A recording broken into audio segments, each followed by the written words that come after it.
Oi, gente, tudo bem? Bom, agora nós vamos falar sobre acidentes com descargas atmosféricas, com raios. Vamos abordar a questão dos acidentes pessoais, sejam com pessoas ou com animais, e vamos abordar a proteção das edificações. Na verdade, não a proteção, os danos que podem acontecer quando uma descarga atmosférica atinge uma edificação diretamente, certo? Bom, vamos começar por essa animação aqui, ó, onde isso é uma animação, tá? Temos aqui uma edificação, uma área urbana cheia de edificações. Temos uma nuvem aqui com cargas elétricas muito intensas. Quando essa diferença do potencial entre a nuvem e o solo atinge o limite crítico de ruptura do dielétrico do ar, então nós vamos ter um fluxo muito grande de cargas da nuvem para o solo ou vice-versa. E esse movimento de cargas é chamado de descarga atmosférica. Antes de acontecer a descarga, na verdade, existe um líder que sai normalmente, na maior parte dos casos, da parte inferior da nuvem, em direção a algum lugar, que essa descarga exatamente ainda não sabe o local exato que ela vai atingir, mas à medida que essa descarga vai se aproximando, começam a sair, vocês podem observar, desse ponto, desse e de outros pontos aqui por perto, líderes ascendentes que vão concorrer entre si para tentar se conectar com o líder descendente. Quando houver essa conexão, então a trajetória do meu raio está determinada. Mas até então, o raio a qualquer momento pode mudar de trajetória para um outro local. A partir desse ponto que é feita a conexão, não tem mais jeito do raio, ou pelo menos esse raio, atingir outra edificação. Ele vai se drenar, como vocês veem aqui, as descargas múltiplas, são esses flashes subsequentes, né? E aí a nuvem descarrega, segue viagem e o processo se repete mais adiante. Mas algumas coisas interessantes. Primeiro, que a trajetória é aleatória, sempre procurando caminhos de menor impedância para chegar ao seu destino.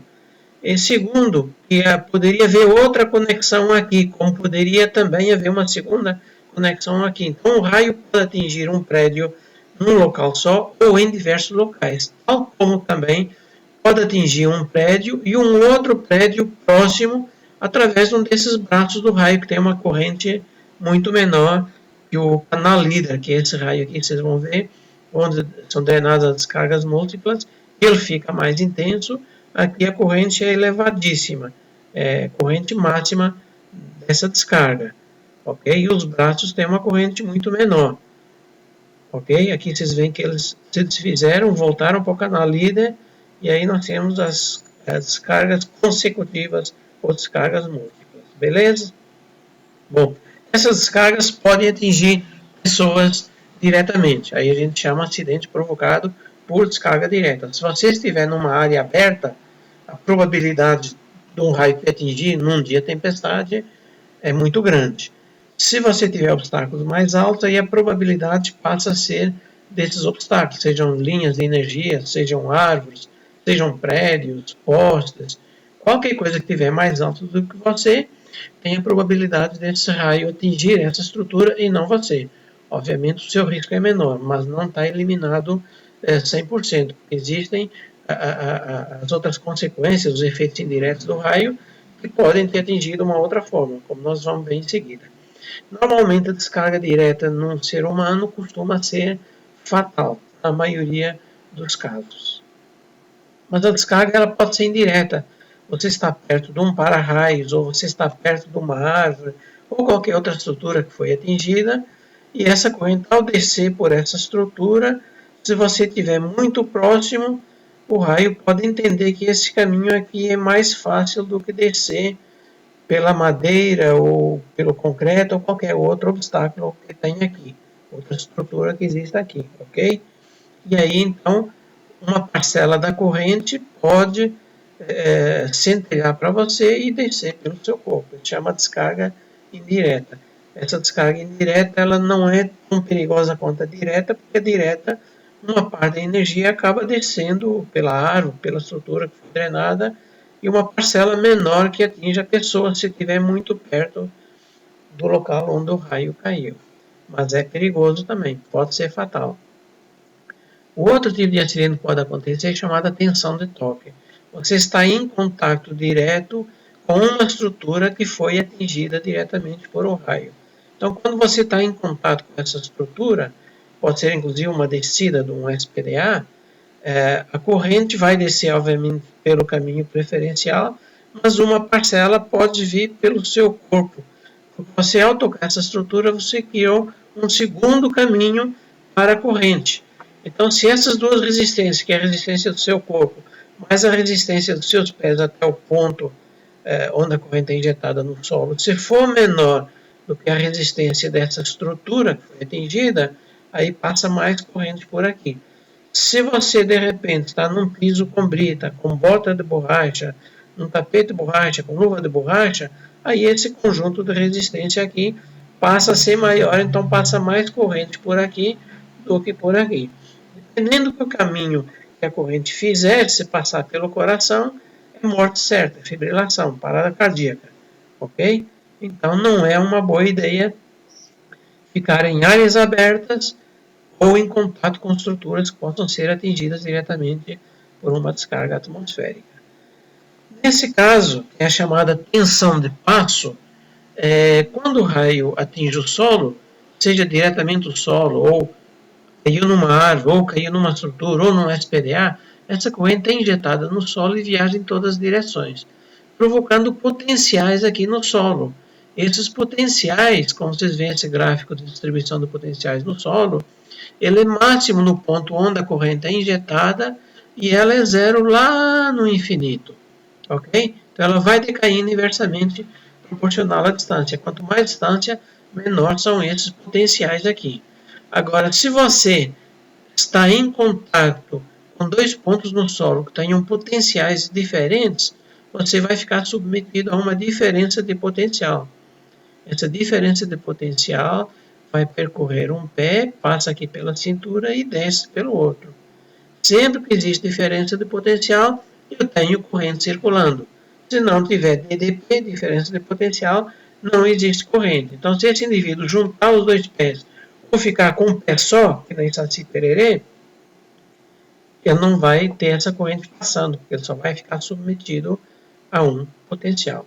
Então, no caso dos bípedes, dos seres humanos, eles ficam submetidos a uma diferença de potencial. Essa diferença de potencial, ela pode ser maior ou menor em função de uma série de fatores. Primeiro, em função da corrente do raio que é injetada no solo. Segundo, em função da qualidade do solo, se ele é mais condutivo ou se ele é mais resistivo. Em função do tipo de calçado que essa pessoa está usando no momento. E em função do tamanho do passo que essa pessoa está dando. Quanto maior o passo, maior a diferença de potencial. Então, são diversas variáveis que a gente não tem controle sobre elas e não tem como determinar qual seria a posição de uma pessoa que podia morrer ou não. Uma coisa é certa, se ela estiver lá no infinito, ou seja, bem longe de onde o raio caiu, a chance dela morrer é praticamente zero, não existe. Mas tem que ser centenas a milhares de metros de distância. Depende muito da qualidade do solo. Ok? Bom, com relação aos quadrúpedes, a história é um pouco diferente. Eles ficam submetidos a uma diferença de potencial entre as patas dianteiras e traseiras muito maior do que no caso dos bípedes. Então, a diferença de potencial aqui é muito maior do que aqui. Com isso, temos correntes maiores passando por aqui e também passando exatamente pelo coração da vaquinha, do boi, né, dos quadrúpedes. Porque no caso dos bípedes, o coração fica aqui em cima. Então a chance da corrente passar por aqui é zero, a menos que esse indivíduo esteja tocando numa estrutura metálica aterrada, aí já seria tensão de toque e não de passo. Mas nós estamos falando só de passo, ok? Então, no caso dos quadrúpedes, a corrente elétrica, se o boizinho estiver nessa posição exatamente, né, a corrente vai passar pelo coração, provocar fibrilação e o animal vai cair morto, ok? Aqui vocês veem a distribuição de correntes, do mesmo jeito que acontece do lado de lá, e aqui a diferença é maior porque a distância entre os pontos que estão em contato com o solo é maior do que nesse caso aqui, certo? São raros, eu pelo menos não tenho relato de nenhum bípede que morreu por tensão de passo provocado por uma descarga atmosférica. De quadrúpedes é comum, é muito comum. Nós vamos ver em seguida, mas de bípedes é muito raro. Exatamente porque o coração não está no percurso que a corrente elétrica vai fazer nos membros desse bípede. Aqui nós vemos algumas fotos de pessoas que ficaram submetidas à passagem dessa corrente elétrica. Ou seja, porque elas estavam em contato com o chão, por exemplo, deitadas, ou elas estavam no caminho que a corrente elétrica ia passar, através de uma estrutura para o solo. Então, vocês veem como que fica bonito, muito bonito, parece até tatuagem, né? Mas altamente perigoso. O risco da pessoa morrer com o cozimento dos órgãos internos é muito grande. Se a pessoa estiver suada, se ela estava correndo, e o seu suor tem muito NaCl, cloreto de sódio, existe uma propensão maior que as correntes passem por fora da pessoa, porque o suor com o cloreto de sódio são bons condutores, então a corrente vai tender a passar mais por fora, né? Mas se a pessoa não tiver suada, aí ela passa mais por dentro e aí então a chance de sobrevivência passa a ser menor. Muitos casos acontecem disso aqui, dos sapatos e das roupas da pessoa serem rasgadas, serem quase que trituradas em pedaços. Então são cenas fortes. Com relação aos quadrúpedes acontece isso. Essa vaquinha sobreviveu por sorte, mas dá para ver exatamente onde a corrente passou. Ela certamente estava deitada quando esse raio aconteceu, e deitada a corrente passou daqui para aqui. Ela deu sorte que não morreu, mas teve queimaduras, né? Isso pode gerar infecção e acabar morrendo. O que acontece na maior parte dos casos é isso, principalmente perto de cerca, gente. Perto de cerca, aqui além da tensão de passo, pode ser também tensão do toque. A vaquinha está encostada na cerca e levar um choque elétrico pela passagem de corrente elétrica. E vocês veem a quantidade de gado que morre, são muitos. Quanto maior o rebanho, maior a perda. Tudo vai depender da distância e da posição que as vaquinhas estão em relação ao ponto de queda do raio. Ok? Bom, então em dias de tempestade, não fica em áreas abertas. Não fica em áreas externas da edificação, como varandas, sacadas, jardins de inverno, caramachões, essas estruturas de lazer fora da edificação.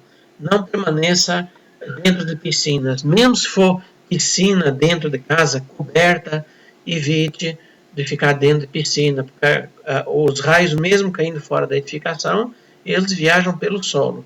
Como a água é condutor, não é um bom condutor, mas é melhor do que o solo, né?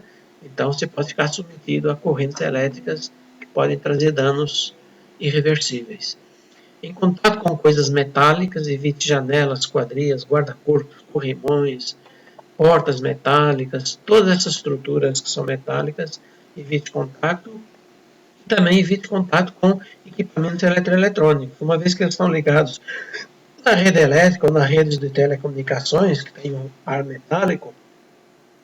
Você está conectado a esses equipamentos, na hora que cair o raio e vier pela rede elétrica, a corrente vai passar por você e você pode morrer de choque elétrico, ok? Em dias de tempestade, o que você tem que fazer? Permaneça dentro das edificações. De preferência, edificações que tenham SPDA de forma correta, dentro da norma, né? Longe de aparelhos elétricos ou instalações metálicas, tubulações metálicas, aquecedores metálicos, tudo que for metálico mantenha a distância. Não use telefone com fio, deite na cama. Ficar na cama é um dos lugares mais seguros, desde que você não esteja perto da instalação elétrica, obviamente, ou de equipamentos, abajur, carregador de celular, telefone com fio, né? Se você, acaso, está numa área aberta em dias de tempestade, só tem 3 coisas que você pode fazer: juntar os pés, agachar e rezar muito. Muito mesmo. Você está no meio de uma tempestade e a chance de acontecer algo gravíssimo com você, a probabilidade é muito grande. Juntar os pés para quê? Para reduzir a diferença de potencial entre os pés. Ok? Agachar por quê? Porque se tiver alguma estrutura um pouco mais alta do que você, o raio vai preferir alguém mais alto, que é o caminho mais curto para o solo. Então a sua probabilidade de receber uma descarga direta reduz, né? Mas mesmo assim, existe uma probabilidade, mesmo você agachado, do raio te atingir. Ou próximo a você, ele pode cair a poucos metros de distância e você ter queimaduras de alto grau e ter infecções e morrer, ok?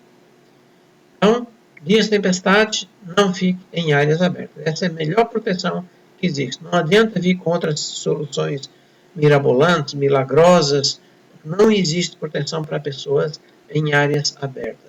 Mesmo se você conseguir captar o raio, evitar uma descarga direta numa pessoa, numa área aberta, mas os efeitos indiretos, descarga lateral, tensão de passo, tensão de toque, você não consegue eliminar com SPDA. Então, não existe proteção em áreas abertas para edificações. Existem procedimentos que devem ser tomados para que você não fique em áreas abertas. São esses que eu acabei de falar, a grande maioria. Bom, e agora, em edificações? Pode acontecer isso aqui, ó. O raio é tarado por quinas, ele adora quinas, porque existe muita concentração de ferragens aqui, dos pilares, das vigas, das lajes.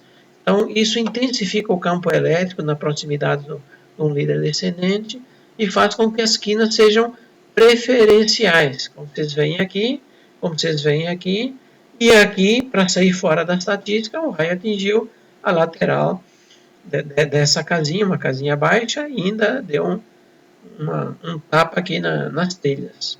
Então, esse aqui é um raio meio que fora de norma, porque é uma descarga lateral. Descargas laterais, estatisticamente, começam a aparecer acima de 20 metros de altura. Mas é estatística, né? Estatística também erra. Podem ver outra quina aqui, ó. Aqui, outra quina. E esse caso aqui, uma quina arredondada. É uma borda, na verdade, arredondada, não é uma quina. Agora, olha que interessante. Esse prédio está aqui no meio de outros prédios mais altos. Por que o raio não caiu nesse, ou nesse, ou nesse, ou num outro mais alto? Porque o raio é aleatório e imprevisível. Isso já fala tudo. Ele pode cair em qualquer lugar, até nas edificações mais baixas. Obviamente, as edificações mais altas têm uma probabilidade maior de serem atingidas, de serem mais altas, de estarem mais perto da nuvem, reduzem a rigidez dielétrica do ar e fazem com que o raio tenha um caminho mais rápido para o solo. Mas isso é estatística, isso não é certeza de nada. Ok? Então, esse prédio aqui, ó, no meio de outros maiores, acabou sendo atingido. Aqui uma descarga direta, onde vocês podem ver no mínimo 1, 2, 3 pontos de impacto do raio. Ok? E olha a quantidade de material que é projetado para fora do prédio. A casinha aqui do lado teve o telhado, em grande maioria, destruído com esses pedaços de concreto e tijolo que foram projetados para fora do prédio. E tem diversos relatos que eu presenciei de pessoas que me relataram que foram atingidas por pedaços de tijolo, pedaços de concreto. Por sorte, atingiu membros e não atingiu a cabeça. Então, quando a gente fala em proteger uma edificação, a gente está pensando em proteger a estrutura ou o patrimônio em si, mas também temos que pensar nas pessoas que estão próximas à edificação, que possam ser atingidas por um pedaço de alvenaria ou de concreto e pode matar uma pessoa. Então, se tivesse proteção, provavelmente esse dano não teria ocorrido, né? Porque haveria pontos aqui aterrados que iriam ser o caminho preferencial para o raio chegar até o solo. Aqui é o caso que eu falei da descarga lateral. Atingiu esse prédio aqui, ó. É um pequeno dano, previsível pela norma. Esse prédio tem um SPDA dentro da norma estrutural, bem feito, sem problema nenhum, mas houve uma descarga lateral. Então, isso aqui é previsível. A norma fala que isso é possível de acontecer. É um pequeno dano na estrutura, porque como é um para-raio estrutural, as ferragens foram garantidas a sua continuidade, é natural que ele tenha que remover a cerâmica da fachada para achar a ferragem e seguir viagem. Mas é um dano muito pequeno, vocês veem que é quase insignificante. Esse prédio foi atingido um ano aqui e mais ou menos um ano e meio depois foi atingido aqui nesse local. Então, um prédio com 2 raios em menos de 2 anos, em 1 ano e meio mais ou menos. Tem gente que acha que quando o raio cai não volta a cair de novo, né? Aí é demonstrado que é uma crença popular. Esse prédio aqui, segundo os moradores, também foi atingido 2 vezes em épocas diferentes. Infelizmente, só consegui capturar o dano da segunda queda. Na primeira queda não fui chamado, mas eles recompuseram e depois voltou a cair a segunda vez. Aqui outra quina e outra quina. Como vocês veem, o raio realmente é tarado por quinas e bordas, né? E aqui o que acontece é quando não existe uma proteção interna, quando não existem medidas de proteção contra surtos, ou DPS é uma das medidas de proteção contra surtos existentes, o que pode acontecer com o seu quadro? Esse quadro estava zerinho, a casa ainda nem tinha sido habitada. E parece que ele tem uns 200 anos, todo enferrujado, todo chamuscado. Então entrou uma descarga pela rede elétrica e detonou a instalação toda. As tomadas saíram para fora, os interruptores, os disjuntores desintegraram, não sobrou praticamente nada da instalação elétrica dessa edificação. Não acontece assim em todas. Depende muito da situação, depende se o raio caiu diretamente na instalação, na rede elétrica externa, a que distância ele caiu, a intensidade, se você tem alguma proteção ou não, existem blindagens, tem uma série de coisas que vão determinar se o dano vai ser maior ou menor. Mas essa aqui era uma casa residencial e tudo indica não, eu tenho provas que o raio caiu a poucos metros de distância, não chegou a 10 metros de distância da casa e passou para a rede elétrica. Aqui um outro acidente, que o raio caiu mais ou menos aqui nesse local. Isso aqui é um sítio, aqui é a casa sede e aqui é um depósitozinho, esse depósito. O raio caiu aqui. Olha o dano que ele causou. Ele literalmente derrubou o telhado todo. Aqui vocês podem ver, o telhado sumiu, a parede toda chamuscada. Ele desceu pela instalação elétrica, que tinha um interruptor. A luz, essa lâmpada aqui, ó, o raio bateu aqui em cima, desceu pela instalação elétrica, fez o percurso até aqui, só que chegou aqui e não tinha continuidade. Então o raio falou, ó, deixa comigo, eu vou fazer a continuidade. E fez. Ele centelhou daqui para o chão e foi embora, pelo chão. Essa máquina de lavar roupa estava aqui do lado. Vocês podem ver o centelhamento, o que provocou. A chave que estava na fechadura foi cortada ao meio. Ela caiu no chão, metade ficou na fechadura, outra metade caiu no chão. E a indução eletromagnética provocada por esse raio induziu nessa chapa metálica desse fogão a lenha, que tem essa têmpera metálica, um potencial elétrico que essa dona Aparecida que estava aqui mexendo, cozinhando, ela estava limpando o fogão com pano úmido. Quando ela encostou a mão nessa chapa, ela fechou um circuito elétrico e aqui tinha um potencial das correntes que vieram pelo solo.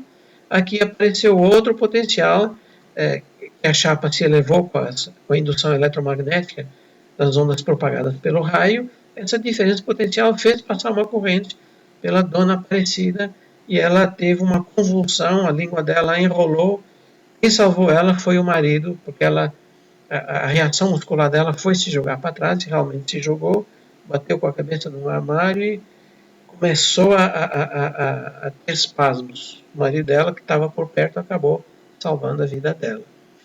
Esse raio que caiu na instalação elétrica viajou pelo solo, pela instalação elétrica que liga o padrão de energia a esse cubículo. Olha o que virou a instalação elétrica. Ele derreteu o eletroduto com os fios, com os cabos, explodiu o padrão. Esse medidor já é o novo, mas ó, o vidro ficou quebrado e o disjuntor da entrada sobrou pedaços de disjuntor apenas. Então nós podemos ter numa edificação pequenos danos na estrutura, na alvenaria, no telhado, ou podemos, além dos pequenos danos, ter danos também nas instalações internas. Depende muito da situação, ok? Bom, agora eu queria mostrar para vocês isso aqui. Isso é uma filmagem, né, uma animação de raios caindo. Esse vídeo foi feito pelo pessoal do INPE, pelo Saba, se eu não me engano. Mas ela é muito interessante. Vamos ver ele, como que acontece. Ele está em slow motion. Vocês perceberam os líderes descendentes caindo e os líderes ascendentes indo ao seu encontro? Aí é que o canal está se desfazendo. Vamos vendo mais devagar. Ó, os líderes se encontraram com os ascendentes. E temos as descargas múltiplas. Vocês veem ele piscando. São as descargas múltiplas. Só aí mais devagar agora. Opa, é feita a conexão. E a coisa se desfez. Esse raio aconteceu, caiu em prédios em São Paulo e foi filmado. Ok? Obrigado pela atenção.